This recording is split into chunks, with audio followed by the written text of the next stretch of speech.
Вот вы крикнули, да?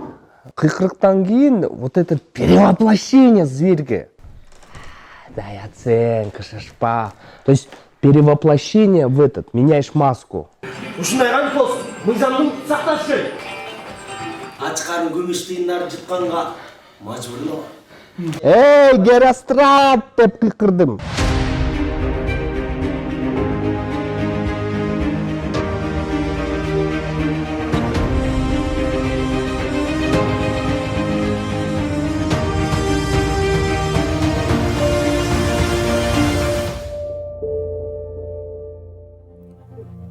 Ошентип Шамил актерлук кесипке багыт алган студенттердин премьерасын ийгиликтүү өткөздү.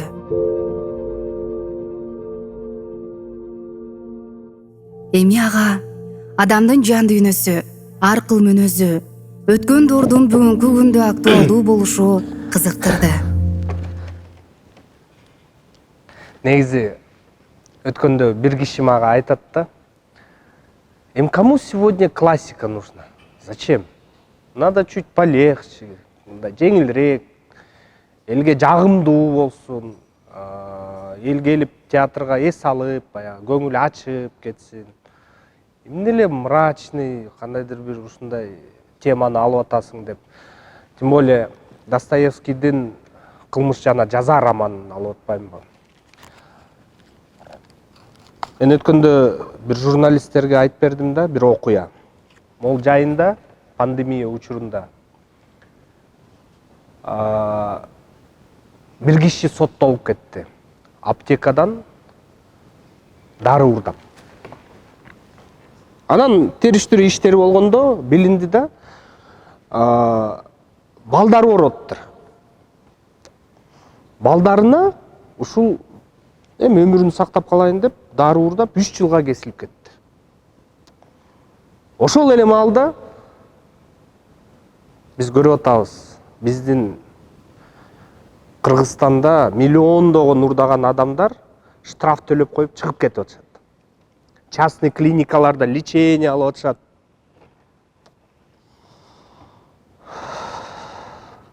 Анан ойлойсуң, акыйкаттык барбы? Негизи бул адилеттүүлүк барбы?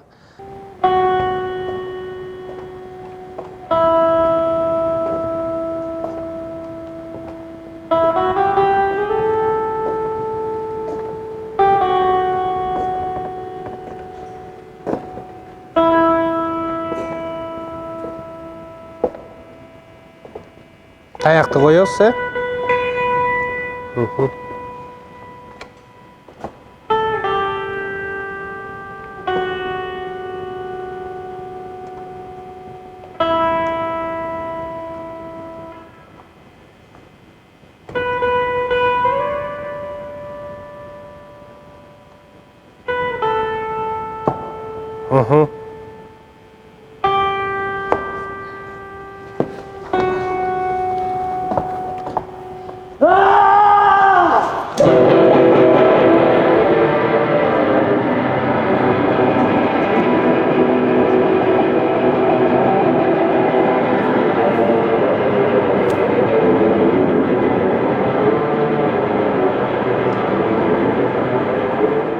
Ыргыттыңыз. Сначала баягы могу зрительди карапчы, конкретно зритель менен взаимодействие да, келдиңиз.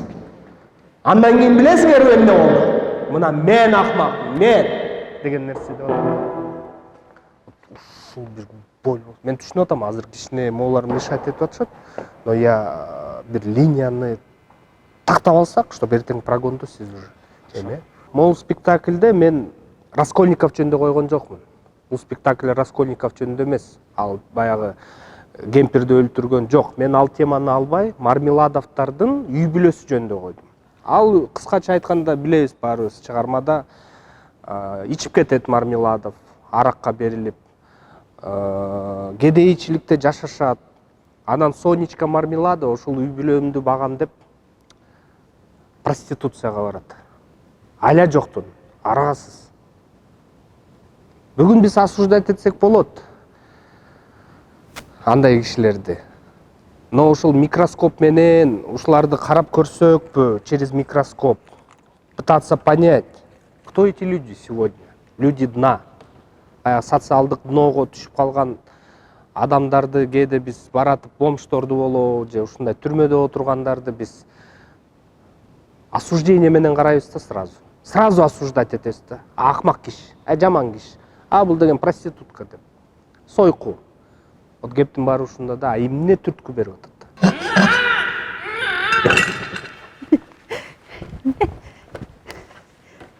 Баю, баю, баюшки, не ложись на краю.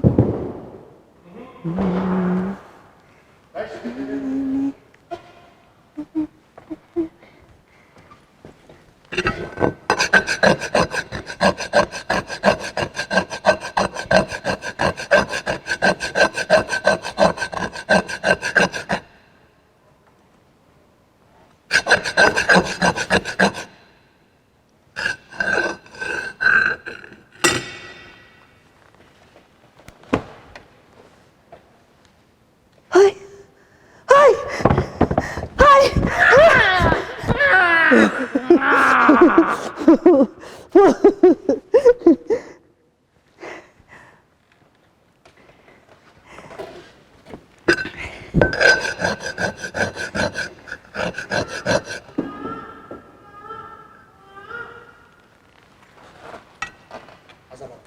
Поленька, Поленька. Бизрат экебиздин үйүндө кандай көңүлдүү, кандай шанышы күттү. Сейчас, эме, ну, я понимаю, кийин бияка кыласыз, но я имею в виду сам переход, когда вы пришли, келип, тигини көрүп, а потом биринчи воспоминания, да? Поленька! Прям позвать. Внимание, чтобы она сизге көңүл бур. Поленька! Билесиңби? А биз ата экебиздин үйүндө, то есть как маленькая девочка, да, вот ушуга өтүп кетиш керек да. Жактанбы? Азамат, баягы турчу.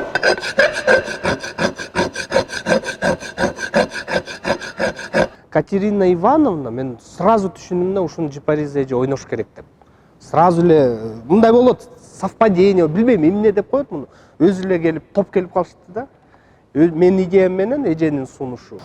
Бул спектаклдин художниги Садыр Ниязакунов, байкем. Негизи ал киши менен мен көп спектаклде ошол киши менен иштешем да. Анткени негизи режиссерго дагычы аны түшүнгөн художник табыш бул бакыт экен. Негизи ачыгын айткандачы, Кыргызстанда бүгүнкү күндө бир 3-4 эле художнигибиз бар. Алардын да возрасты уже 60-тан ашты. Сценография боюнча айтсам, ушул сценографияны Садыр байке окуп чыгып, инсценировкада негизи Мармеладовдун өлүмү боюнча сцена бар. Ал жерде мен Достоевскийдин өзүнөн Раскольниковдун түшүн алгамда, түшүндө ал кичинекей кезинде атасы менен баратканда атты сабап өлтүргөн бир алкаштар атын сабап өлтүргөн түш көрөт. А мен ошону инсценировка киргизгем да. Анан Садыр байке айтып берди да, мен ошону окуганда түшүндүм дейт. Бул мол клеткага камалып калган ат болуш керек деди да. Анан мен ойлонуп көрсөм, действительно, менин персонаждарым Катерина Ивановна, Сонечка, Семен Захарович Мармеладов үчөө тең ушул жашоонун, ушул предлагаемый обстоятельствонун, ситуациянын клеткасында жүрүшөт да. Кантип чыгыш керек ушул клеткадан? Чыкканга аракет кылып атышат, бирок эч ким ачпай жатат. Мына ушул жагымсыз окуядан кийин менин кызым көчөгө чыгып иштегенге аргасыз болду. Ал бизге келе албайт. Бизге кечинде гана келет. Келет дагы Катерина Ивановнанын жүгүн жеңилдетет.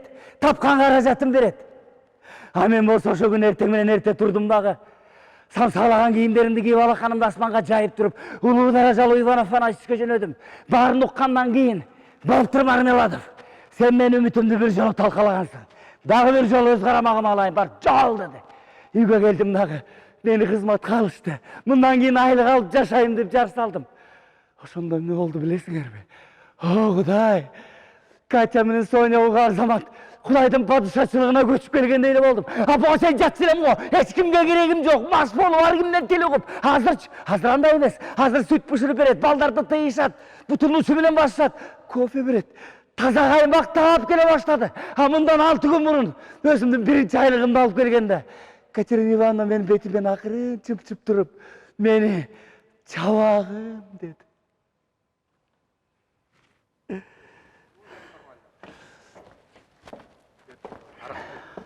Dina.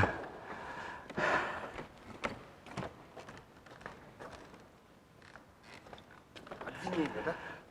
Баягы бияктан обвинение өзүңүз.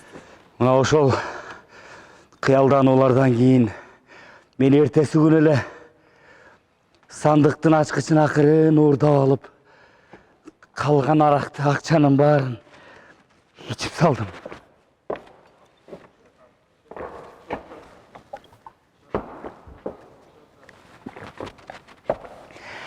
Мына баары бүттү. Мени болсо 5 күндөн бери издеп жүрүшөт. Билесиңерби? Бүгүн болсо баш жазганы акча сурап, мен Сонечкага бардым. Токтоболот Абдумомунов атындагы театрда койгон Достоевскийдин чыгармасынан кийин Чыңгыз Айтматовдун «Эрте жазда турналар» повесине киришет.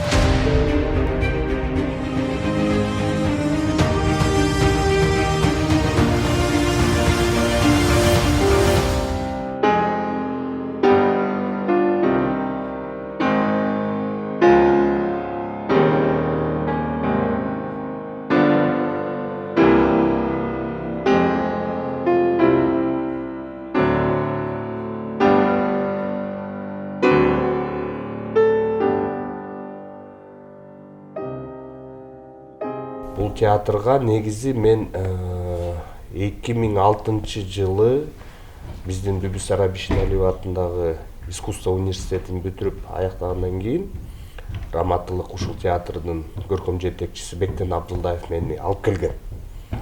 Анан бул жерде 2 жылдай иштеп, кийин кайра магистратурага Москвага окууга кеткем.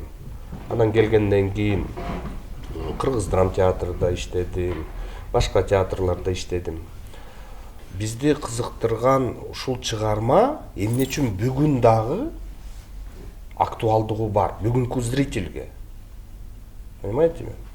Важный нерсе ушул да. Мисалы, биз үчүн бир важный нерсе болду. Ушул чыгарманы балдар менен иштеп баштаганда, постановочный группа менен актерлор, художниктер баарыбыз чогуу отуруп талкуу жүргүзгөндө бизге бир мотив абдан кызыктуу болду да.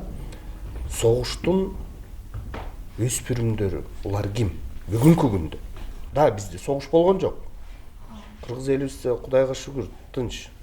А бирок атасыз азыр өскөн балдар көп. Бүгүн башка согуш бар. Миграция деген согуш бар да. Социалдык жагдайларга жараша тиги көп ата-энелер баягы үй бүлөсүн багабыз деп Россияга кетип калып, ошол жакта иштеп жүрүшөт. А балдары болсо, мына менде бир эле студентка окуган, эсимде бар. Интернатта чоңойт. Апасы бар. Бирок ал Россияда иштейт. А кызым бияка интернатка тапшырып коюптур, акча жиберип турат экен.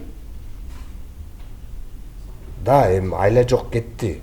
Бирок ата-эненин баары бир мээримин, сүйүүсүн эч кандай акча, эч кандай иштикке заменять эте албайт да. Вот, наверное, ушул тема бүгүнкү күндө ошол балдар ким ошол балдар? Аксайым, менин көксайым.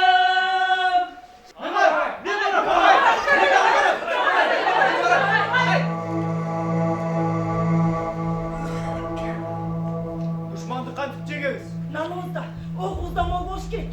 Кошко салар аттарыбыз да даяр эмес. Ат жабдыгы деген жок. Кемчилигибизди ушул жаздык менен жабышыбыз керек. Уландан ашык 200 гектар. 200 гектар. Айдоо алыс, Аксайда. Мына ушинтип сүйлөдү Тыналиев башкарма.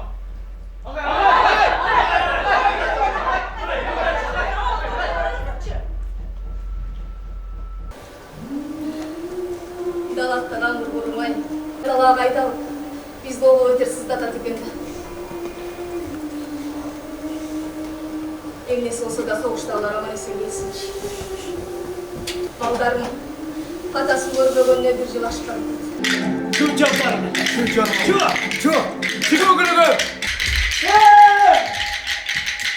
Aklım başlıyoruz la.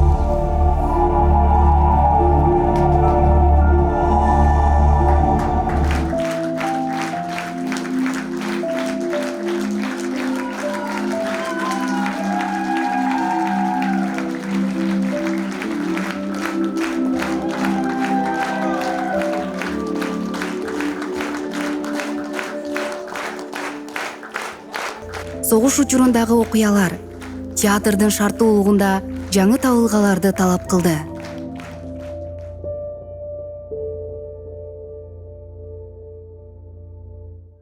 Режиссер өзү жараткан көркөм образдар аркылуу аалам менен, көрүүчүлөр менен ой бөлүшөт дешет. Демек бүгүн да дал ушул максатка жетти.